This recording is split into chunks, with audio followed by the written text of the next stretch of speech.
안녕하세요.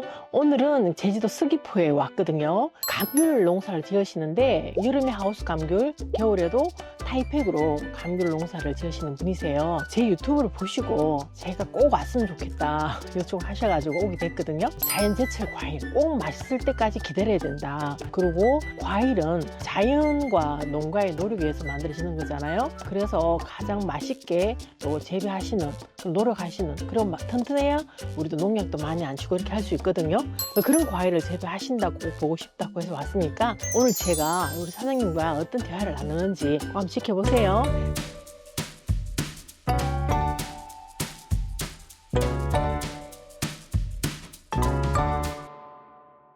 네, 안녕하세요. 반갑습니다. 네, 반갑습니다. 감귤을 재배하신 계기나 뭐 과정이 어떻게 되시는 겁니까? 저는 부모님께서 한 35년 농사를 지으셨고, 이제 제가 직접 한 지가 21년 차 됐어요. 동네 선배님이 너무 열심히 하시는 거 보고, 네 같은 경우에는 열심히 하니까 충분히 가능할 것 같다. 그래서 전체적으로 제주도 감귤 농사가 힘들지만 고품질 고당도를 하면 승산이 있지 않겠느냐 해서 하우스 감귤은 이제 가온하우스 감귤이라서 5월 말 6월 초에 출하하는 감귤인데 기름값이 장난이 아닙니다. 기름값이 한 5천만 원 정도 들어요. 고품질 고당도만이 중요한 것이 아니고 전지 작업할 때부터 세순 관리, 화분화 과정, 온도, 날씨 모든 것이 함유일체가 돼야 고품질 고당도가 되고 나중에 농가의 노력은 이제 제주도 같은 경우에는 제주도 감귤이 너무나 힘들어져 있어요. 아, 그래요? 우리나라 감귤 과일의 기준가가 가락동 청가물 시장에서 정해지는데 그렇죠. 농가에서 열심히 재배해가지고 간 물건을 손가락 하나로 결정하는 가격 자체가 나는 너무나 잘못된 거다. 그렇게 생각하고 고품질 고당도를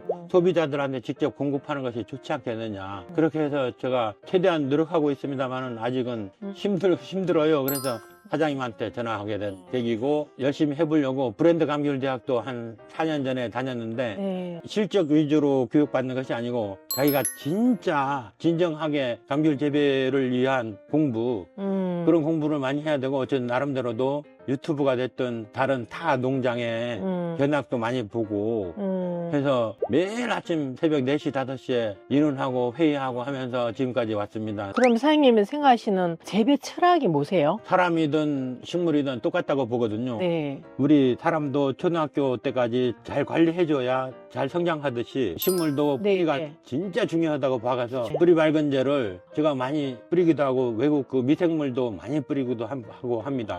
보통 보면 과수하시는 분들이 그게 굉장히 기본이시더라고요. 제일 중요한 겁니다. 뿌리의 건강을 가장 강조하신다. 갭은 복합비료도 조금 뿌리고 그다음 미생물을 많이 뿌려요. 영농일지가 제가 보니 깜짝 놀랐어요. 너무 꼼꼼하게 해주셔서 깜짝 놀랐거든요. 예. 그냥 이거 섰다가 또 저거 섰다가 하면서 뭐가 좋은지 모를 때가 있더라고요. 모르죠. 근데 사장님 같은 경우는 이런 거를 꼼꼼하게 쓰시니까 아까 말씀하신 그런 재료가 실제로 나한테 도움됐다. 네네. 이렇게 명확하게 아실 수 있는 거잖아요. 네네. 그죠? 정말 제가 만난 농가분들 중에서도 굉장히 대단하신 것 같아요. 그럼 뿌리를 튼튼하게 하는 거, 그 다음에는 또 어떤 게 돼야 재배? 그 다음은 세순 관리를 잘 해야 되고 하나 두 개만 잘해서 되는 게 아니고 전 과정이 다 중요합니다. 이게 전지 작업한 후에 세순 관리를 잘 해야 4, 5개월 지나면 네. 가온이 들어갈 때 그 세순에서 우리는 감귤이 꽃을 피워서 달리기 때문에 전지 작업할 때부터 중요해요. 그럼 나무를 필요 없는 걸 좀 자른다. 네, 자르고. 이렇게 보면 되겠다. 그죠? 네네. 가지수를 적절하게 해줘야 감귤이 달렸을 때 균일한 그렇죠. 제품이 나오느냐 큰 담화만 나오느냐 그 차이도 생겨요. 농약이라든가 미생물이라든가 이런 거 칠 때 골고루 그 안에 잘 들어가게끔 하고 작은 담화를 만들어내서는 절대 생산이 안 됩니다.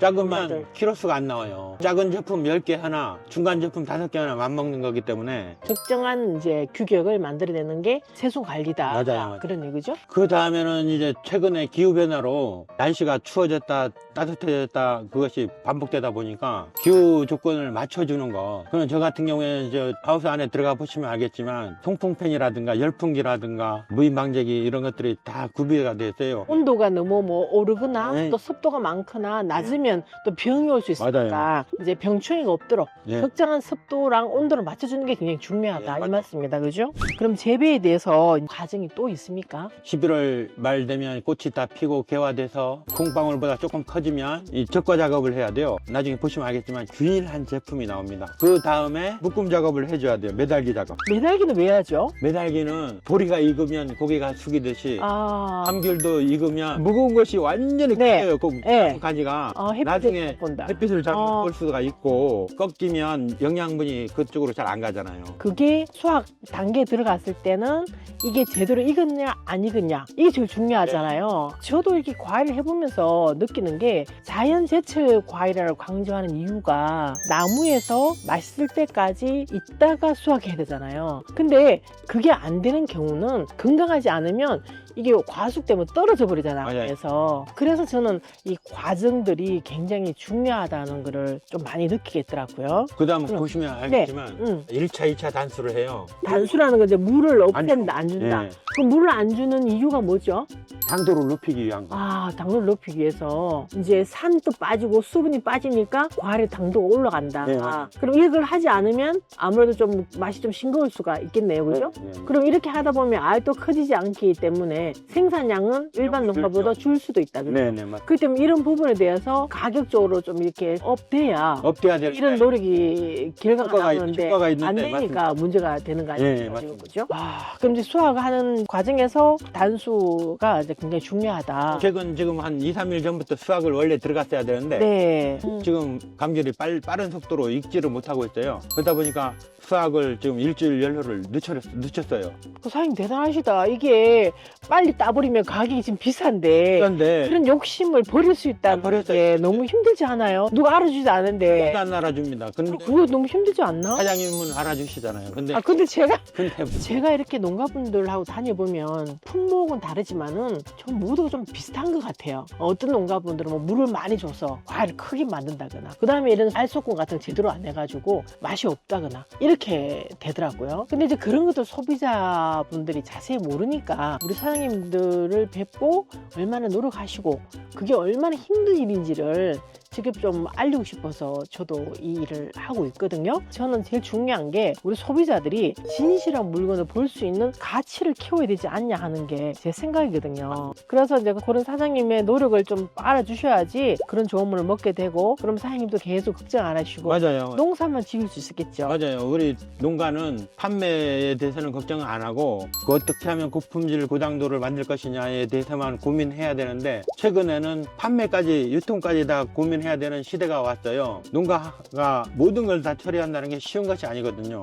저는 특히 모든 걸 제가 다 하기 때문에 그건 너무나 잘 알고 있습니다. 그런 것들이 이제 너무 힘드니까 저는 좀 괜찮은 이런 믿을만한 유통업체들이 적정한 유통 마진으로 정직하게 농가들하고 일할 수 있는 그런 구조가 되면 좋겠다 하는 게 제 바람이거든요. 열심히 노력해서 한 제품을 갖다가 제 값을 받지 못하면 누가 그 제품을 만들어 놓겠습니까? 그 가치를 소비자들이 알아주셨을 때 맞아요. 진정한 유통이 되지 않느냐. 저도 그래요.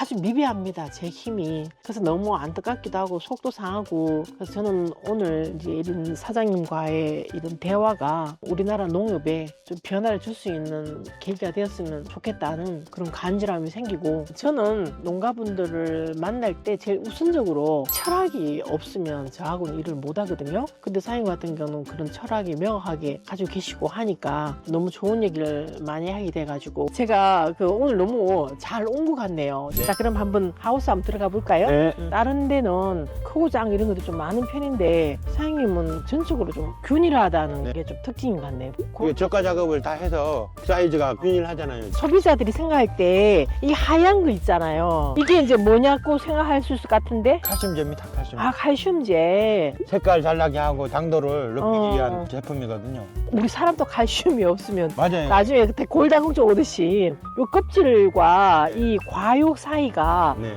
넓지 않고 다 딱 붙어 있어야 되잖아요.